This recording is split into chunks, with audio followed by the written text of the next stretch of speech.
একজন স্টুডেন্ট প্রশ্ন ছিল 10 মিলি রড 5 ইঞ্চি সেন্টার টু সেন্টার, এই লেখাটা লিখবো কিভাবে?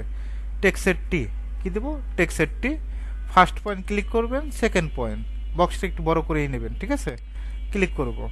ক্লিক করার পর এখান থেকে ফন্টের সাইজটা 4 ইঞ্চি দেবো। কত ইঞ্চি? 4 ইঞ্চি। এখন এখানে আমরা কি কালার দেবো বলেন তো? Blue colour. ওকে, এখান থেকে আমরা কি কালার দেবো?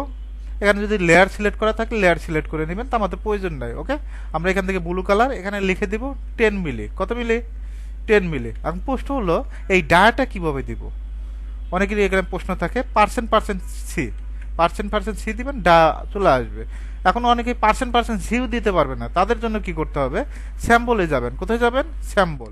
এখানে লেখাই আছে স্যাম্বল। এই যে পার্সেন্ট কি দিবেন? সি দিবেন। এই যে পার্সেন্ট সি আইসে।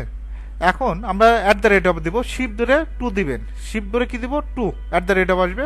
5 ইঞ্চি সেন্টার টু সেন্টার। এনসি কিভাবে দিবেন? ফিটি দুইটা দিবেন, এনসি হয়ে যাবে। এখন আমরা ক্যাপসলক অন করে নেব, সেন্টার টু সেন্টার।